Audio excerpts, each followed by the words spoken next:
websites. We talk about websites. We talk about websites. We talk about websites.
Welcome.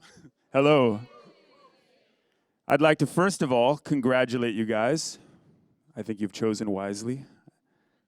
Welcome to the design stage for today. We have some amazing talks today. Right now I have the immense honor to introduce somebody really cool. She comes originally from Long Island. Long Island in the house. Do I hear it? Long Island. Long Island. Now she's now been living in San Francisco for a while, so she no longer talks like that. She's worked for some organizations you may have heard of. For example, Google, Uber, and of course 'She's here to talk about illustration and Her talk is called Your Face Here. Please give a really warm welcome to Jennifer Hom.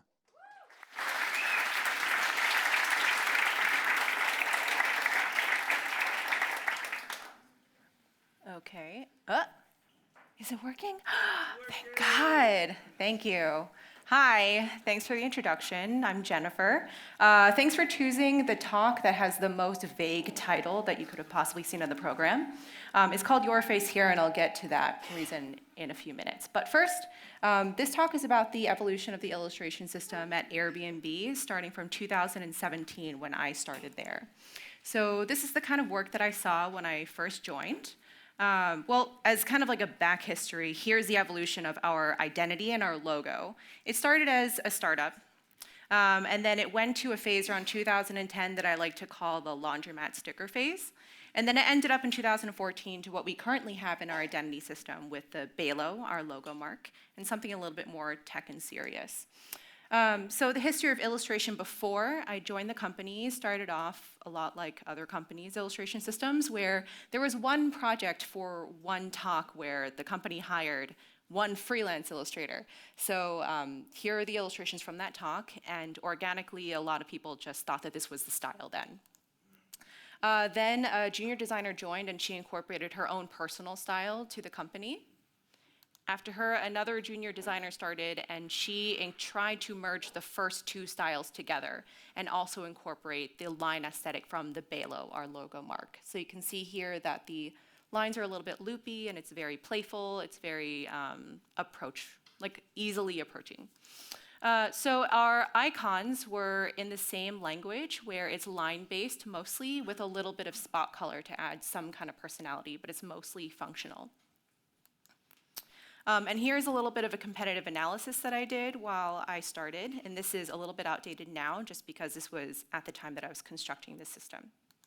And I'm gonna run from right to left because I'm stubborn and I started it that way and I haven't changed it. So first, Casper. It's a mattress company. You have animals that are having non-sexy parties on mattresses. Then you have Dropbox, that I like to call a little bit of the IKEA flavor with some kangaroos. Google is literally one cookie cutter kind of person that are sometimes slightly taller or slightly darker than the other people around them. Lyft has mostly Caucasian people with the occasional magenta person. Uber, and because I was there, also ignored diversity by using grayscale people, and I'm guilty of helping that along. Etsy is similar with the monochromatic people, and this was put together with a really poor design layout, so you can barely see what's going on, but you get the point. Facebook had what I call rainbow diversity, where everyone is a different color, but they're not really human colors. And 23andMe, which is a DNA database that reads your DNA, arguably the most human-centered company of all of these companies, does not display people at all, but I can't say anything bad about them because they have my DNA, and I don't want them to use that information against my will. Okay, so our future as seen in 2017, I came up with a bunch of principles, as many people do when they're redesigning anything. The first is that it had to be scalable, in that it had to live across a bunch of platforms. When I started, I was on product only, so I knew that it had to be on mobile, it had to be on web, it had to be on web, it had to be on desktop, it had to be, I don't know, like everywhere. So I had to be able to size up and size down according to wherever it will be displayed. It also had to be a little more grounded, because when I started, I realized that there were new initiatives starting in the businesses called Lux and Plus, and those are more heavily curated versions of the classic Airbnb marketplace. So it's become a little bit more buttoned up, a little bit less scrappy. It also had to be essentially lightweight, because illustration never lives by itself. It's in product. It lives along with the design language system, which we branded DLS because we felt like being original. And it also had to be diverse, because something I noticed at Airbnb was that everyone was a line drawing, so everyone felt kind of anonymous. Okay, so speaking of diversity, I had to look at our color palette. This is the refresh color palette that I received from the DLS team. Pretty saturated with a little bit of gray. And when I was thinking about building out a palette that actually works for illustration proper, I had to think of a lighting system.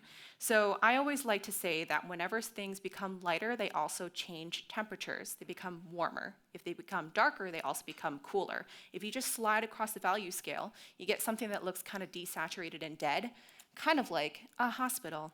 So we would prefer to be a beautiful sunset in, I believe, the Czech Republic, rather than a dead hospital or Walgreens. So based on that information, I built out the value system within our palette, but there was still something missing.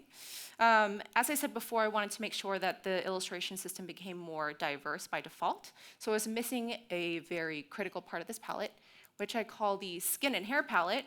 It's not an attractive name, but it was better than saying flesh palette, which I thought was disgusting. So now it's a skin and hair palette.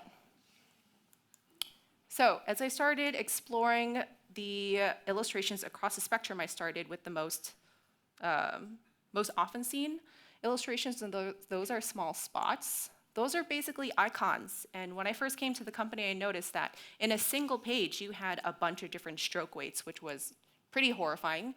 Something that was built for 24 by 24 was simply scaled up to, I guess, 100 by 100. So the stroke weights varied from like 1 to 10 pixels, which was terrible.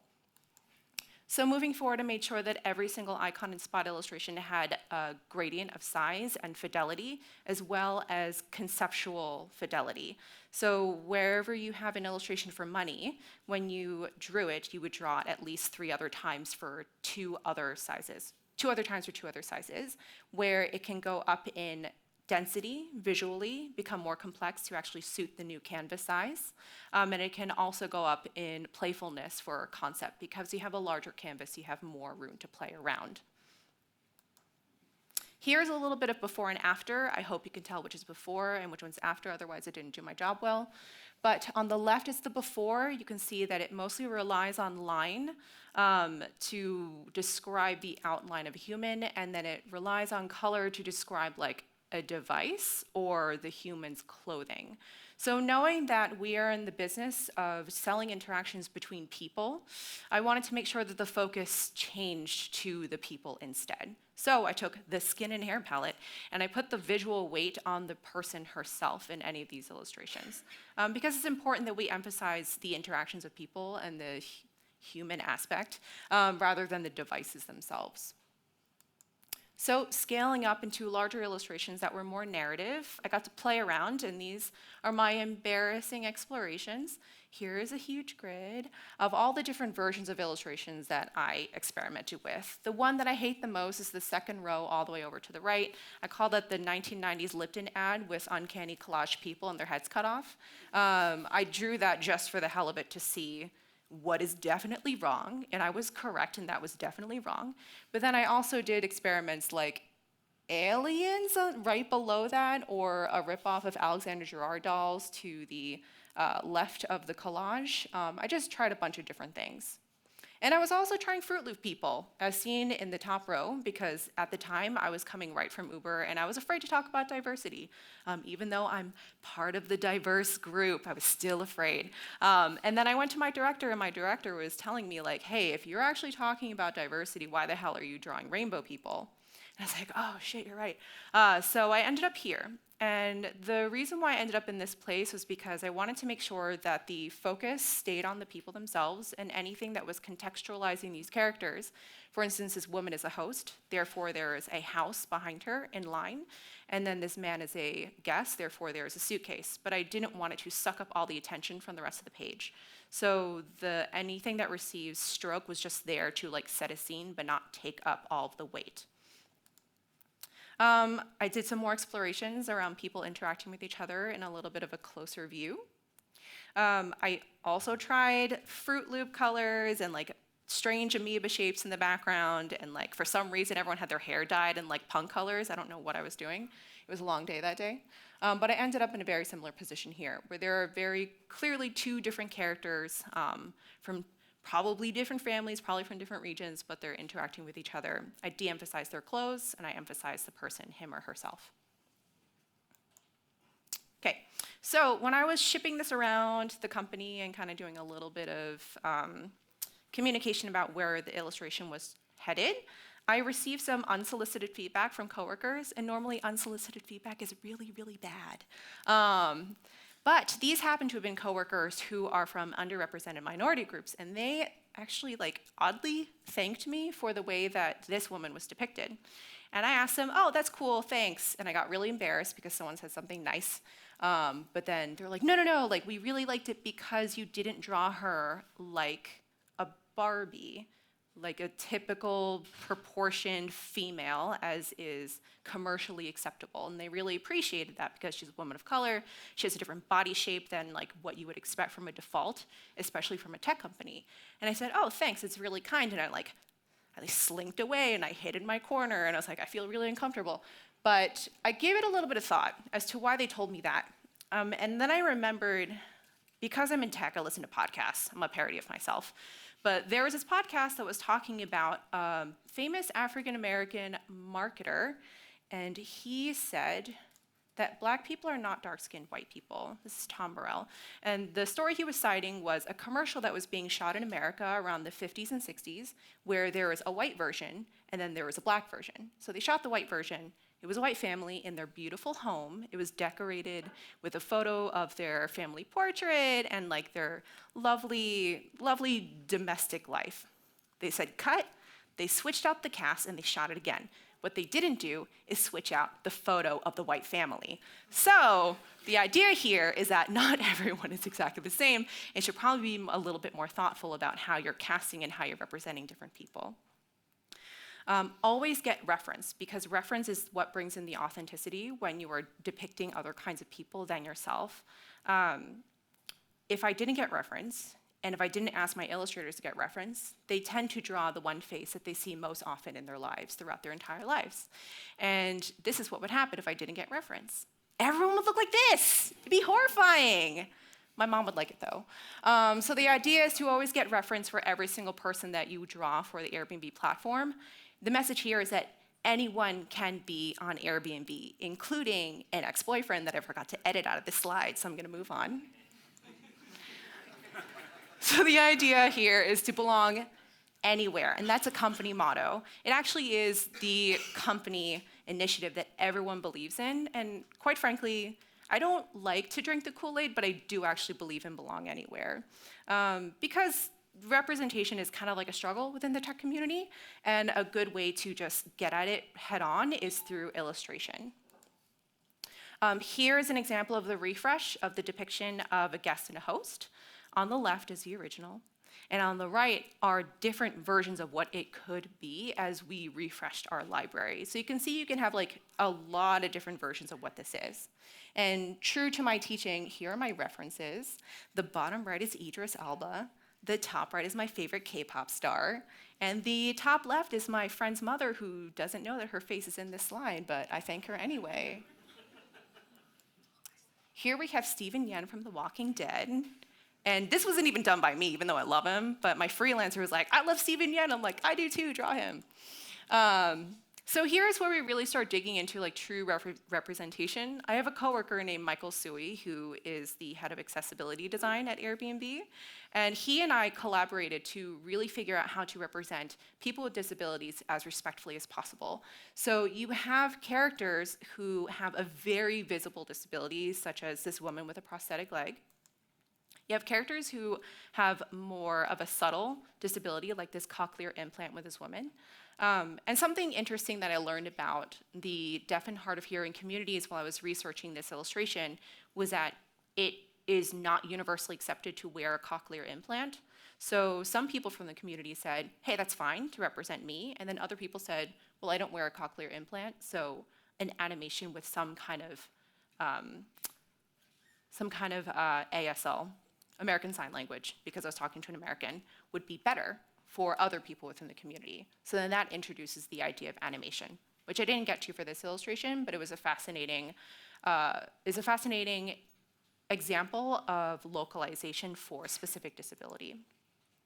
And another kind of disability are things that are more of hints with things that are not visible at all. So cognitive differences could come into play with this character, the male who is wearing a set of headphones. Some people within the autistic community will wear a giant set of headphones so that they can put them on when they need to concentrate and take them off when they don't, when they have to speak to other people. So this is more of like a nod to someone who could be in a community and may recognize themselves in an illustration without us ever having to call it out.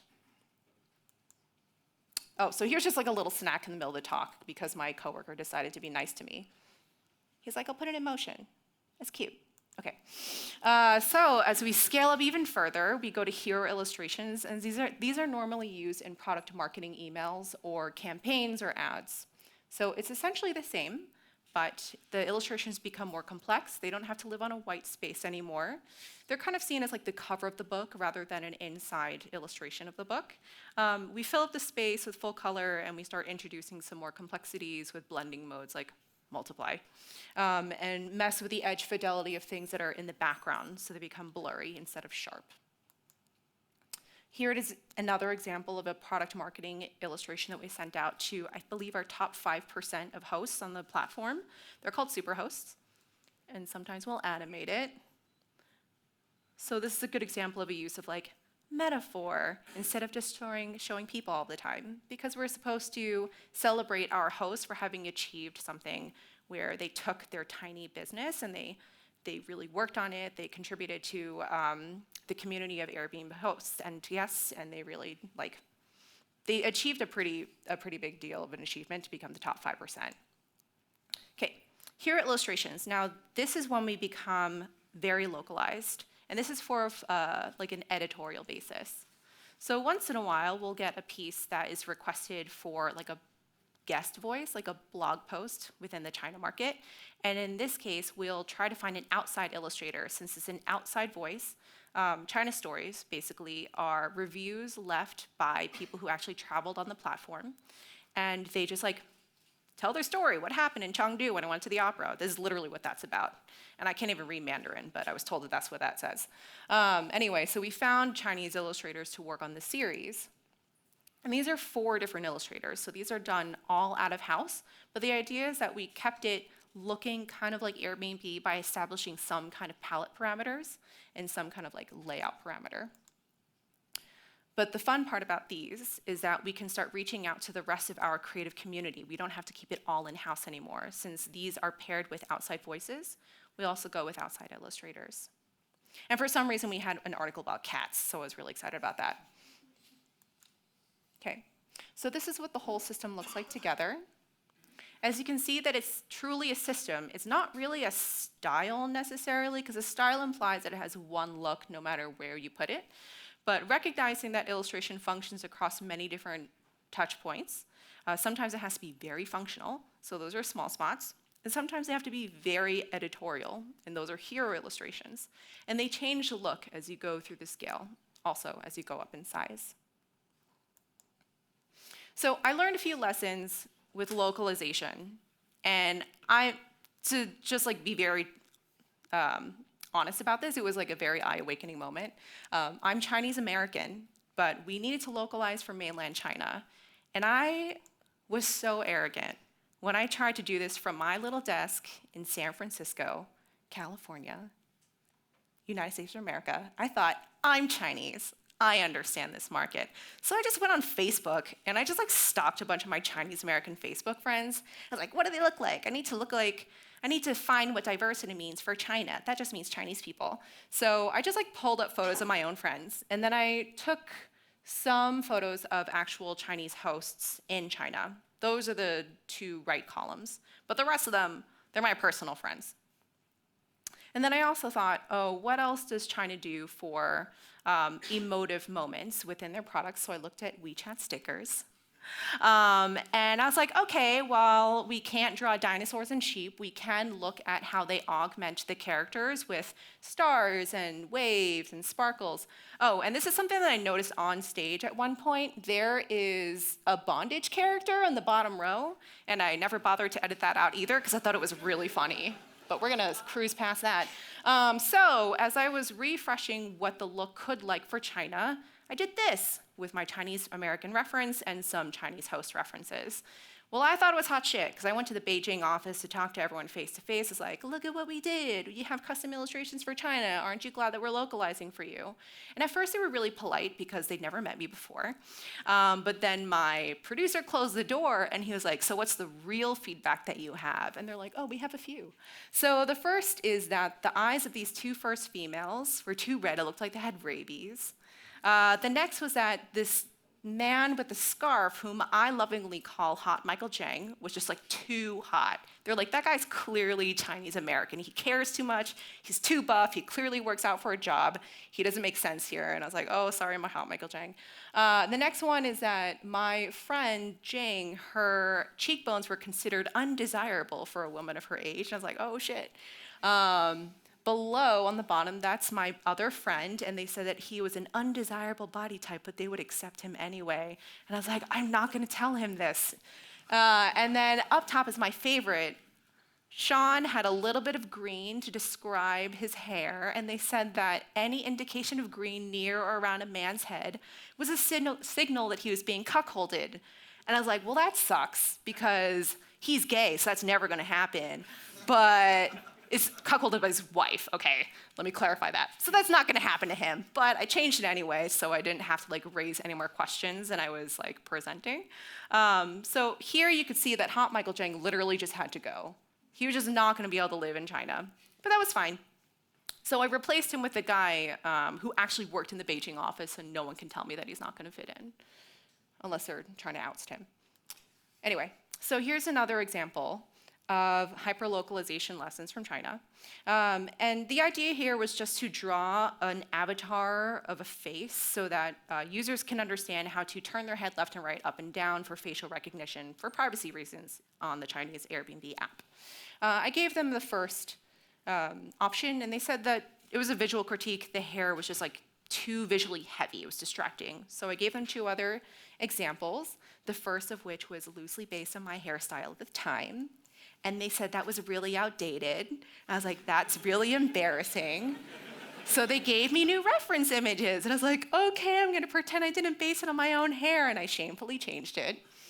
And they said, just kidding, it's fine. But change the palette. So something I found out with the Chinese market is that lighter is better. But I didn't want to make it a caricature of a human, so I compromised with the market and said, okay, I'll take what we already have in our palette and knock it back one swatch that already is in existence, and something that we recognize to be in the realm of reality. I'm not gonna airbrush this person to oblivion. But it was a good compromise that we ended up on, and then I changed my hair after that. Okay, so that's all well and fun to see what they look like, but using illustration is a different story. A lot of people think illustration is kind of like the sprinkle on top, but it's not. Okay, so I'll just read this. Not everything can be special. Some moments need to be subtle so the zeniths can sing. It's the difference between playing the notes and playing the song. So here are some examples of like, well, first I'm gonna like remind you, this is the scale. So there's a scale of different kinds of illustrations for a reason. It goes from very simple to very complex. A lot of people want to make something really complex. This is just a welcome message. It doesn't have to be a full-blown movie poster with a scene and depth. It's just talking about our community and that we're inclusive. So I knocked back the example on the right to the example on the left, where it's simplified. It doesn't take up, it's not like the release of a silver screen movie. Next is check your email. I love this one because it was a real request. The designer wanted to request an email with a train and a plane and a car and everything swooping in the direction to go check your email. But this is literally just telling you to stop doing what you're doing now and do something else. If you distract the user with something that's like over the top, then they're gonna forget what they're trying to do in the first place. So keep it simple whenever the message is simple. I hate footer illustrations, so no footers ever. The idea here is that footer illustrations are just there to break up the design of the page. That's a design problem. It's not an illustration problem. So illustrations that are footers literally don't drive any kind of communication.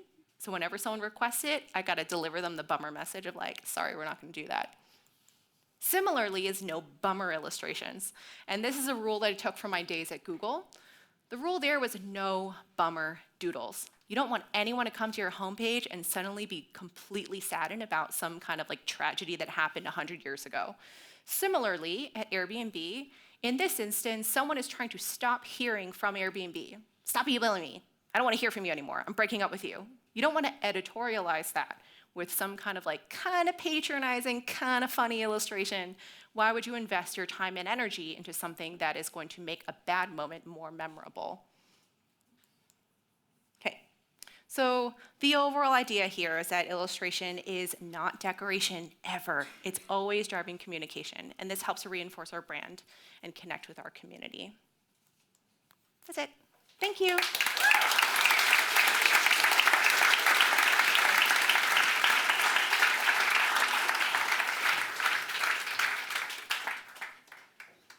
Jennifer, that was totally fascinating and, dare I say, searingly beautiful journey through your process. Thank you very much. Thank you. Let's give another big hand of applause for Jennifer. Should I take this? Okay. So now we have a short break, and we come back at 11:30. Is that what the next talk is? Yeah, 11:30 with Miko Wai.